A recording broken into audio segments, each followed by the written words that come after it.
আজকে আপনার কাছে আমার একটা প্রশ্ন। আমি প্রশ্নত কোনোদিন যাই না, তবে আজকে না পারি আমি করতাম।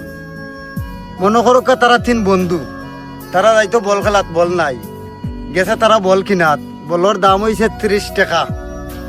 এখন জন দিছেন 10 টাকা করি। গেছেন দোকানও গিয়া মাজনটা গিয়া কইছেন বা একটা বল দেও। এখন বল দিছে মাজনে, দাম কত? 30 টাকা। এগো হইছে মাজনের কর্মচারী। এখন দোকানের মাজনে আইয়া কয় এনো বল কই বল বেচিলছি বলে, কত বেচত? 30 টাকা। এখন দেখা মাজনে কয় বলর দাম 25 টা, তুই 30 বেচলে কেনে? 5 টাকা ফেরত নেওয়া দিয়ায়। নিয়া ফেরত দিছে, দিয়া কইরে তারা তো 3 বন্ধু মাইল লাগাই লিব। জন দিছে 1 টাকা করি, দিয়া 3 জন দিচ্ছে 3 টাকা, আর তার কাছে রয়েছে 2 টাকা। এখন হয়েছে কত? এবার দিয়ে পাইছেন 1 টাকা, তারা গেছে কত? 9 টাকা করি। 3 নং 27 টাকা। 27, 28, 29, 30, 2 টাকা তাকে তার গেছে। 1 টাকা গেল কই? ও 1 টাকা আপনারা কমেন্টের মাধ্যমে আমরা লেখিয়া দিবা, 1 টাকা গেল কই?